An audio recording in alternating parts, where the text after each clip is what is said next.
Welcome back to the channel. It's the Bald Bearded Bicyclist, and this is week 10 of the Fireball series. Check out the rest of the series in the link at the top of the screen.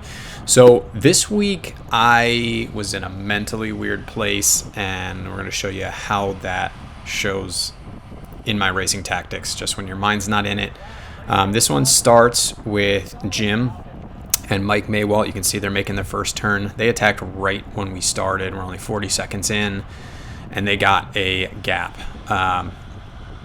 So I think Larry gets on the front here, and he's gonna bring up the pace a bit through this turn, and we're gonna get things going.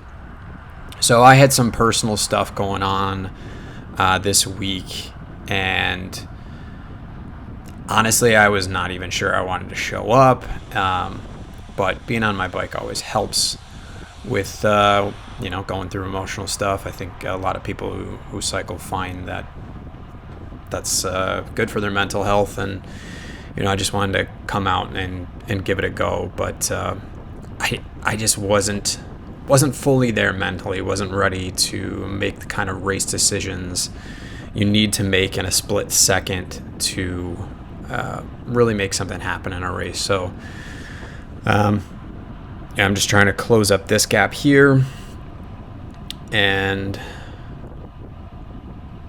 we're going to watch as, again, right now we just got Jim and Mike off the front here. And right now we're going to have Larry and Steve are going to attack, and people let them go. You could see that Jim and Mike were just making it through that turn, and then you got Larry and Steve, and then a gap between our group. So it was interesting how the break formed in this week, because it ended up being a very large break, pretty much as big as the group behind. So you got another pair going, and there were just these constant pairs attacking early. This was all the first lap, and it established this pretty large break. You got 6 people up there right now, and we'll see if anybody joins them in a bit.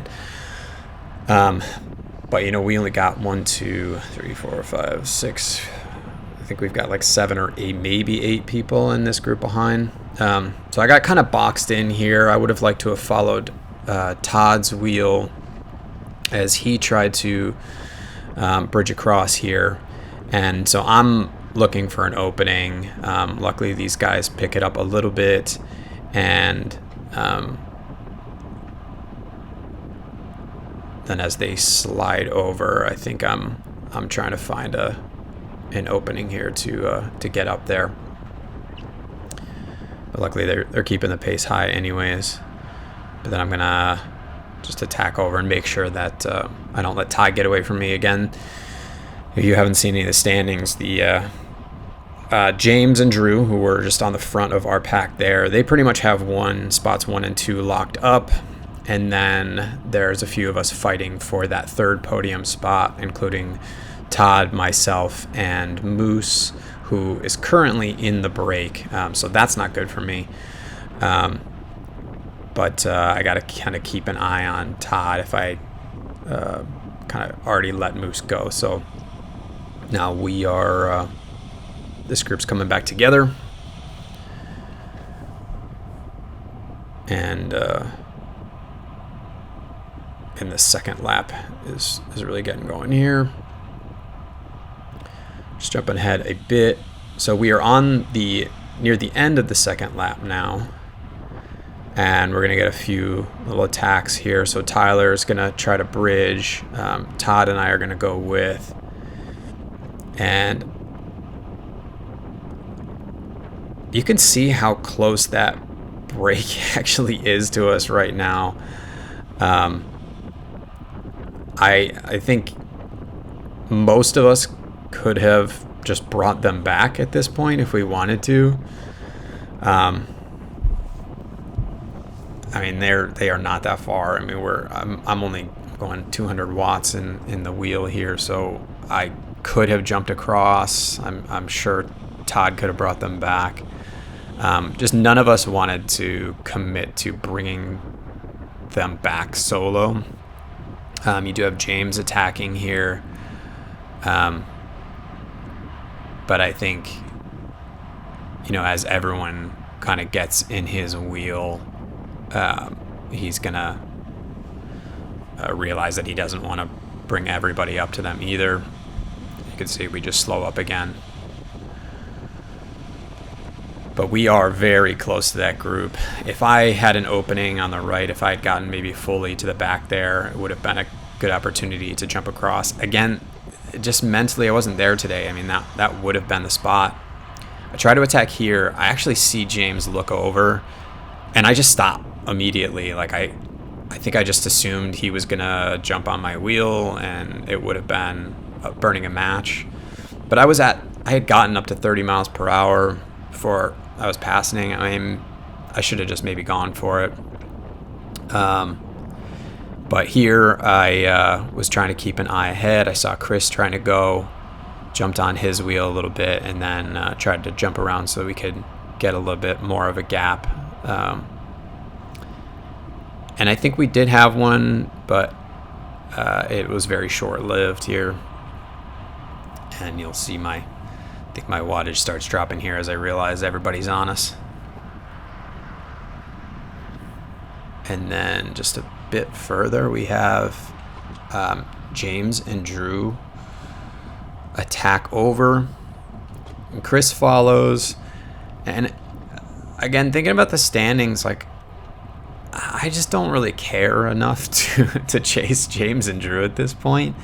Again, I think that's partially my mental space for this race, because getting in a break with them where I'm not necessarily a threat to them, if I was able to leave everybody else, that could be really beneficial to me, or maybe they would just help bring me up to that break up there. But kind of everybody's with us now, and I just figure, all right, well, let's try something new. Let's maybe see if we can work together and bring them back. And we are actually, this is a few laps later, I think, or one lap later.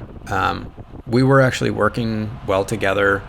I'm going to get on the front here, and a lot of people have been putting in good pulls. It was nice that I had Tyler back here with me. There's 3 other Chicluna guys. But everybody seemed like at first they were willing to just see what would happen. That main break is pretty far away, and I think it was just kind of like, let's see if we can catch the arguably the 2 strongest guys out here, James and Drew, if we work together. So we did that for a bit. But a few laps later, this is lap 7 of 9, and this is near the end of the lap, after a pull, I'm realizing that Chris is no longer pulling through, and it's just starting to get a little disorganized. So that was when it kind of started breaking down. We weren't really working together anymore, and I didn't want to work too hard on the front. I also just, we're on the last lap now, and I had no plan, right? Like, usually going into the last lap, you're sizing up the other guys you're with. I had no idea what I was going to do here, and I just didn't really care mentally. So, going into a race like that, you're just never going to do well. So that's the main lesson from this video here. And sometimes it's fun to just show up and get a workout in. And these are practice races. It is what it is. But you really have to have a mental space going into a race if you want to do well, where you're constantly sizing everything up, thinking about how you can get away, how you can maximize your results. And you can see, we had let Brian kind of go there, and then everything kind of came back, and now it's Brian and Chris off the front, and I'm just kind of letting things happen. And I'm just very slow to respond during this race. It's funny to really see how mental this sport is, because My legs probably felt just as good this week as they did any other week, but that split second of indecision before every move, and the second guessing, even when I tried to make that attack, it's just, you can see how much it affects your results. And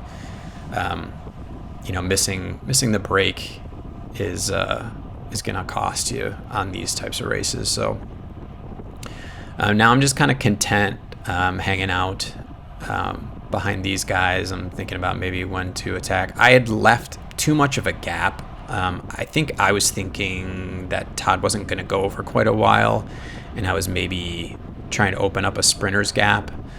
But he went when I was not on his wheel, and then I tried to jump in Tyler's, and you can see Todd gets up again as he realizes we were gaining on him a little bit there, and that's where I just sit up. I know I'm not going to catch him. So pretty rough result for me. I think it was actually my worst result since my crash. But, it is what it is. You just got to shake them off. And sometimes it's just good to get out there and ride your bike. And, at the end of the day, it's fun. You're riding, you're getting a good workout. So don't let it get you down when you're having a tough day, and just try to enjoy what you can. It's a beautiful day out. Thanks for watching, and tune in for the next one, because it is going to be a good one. Thanks a lot.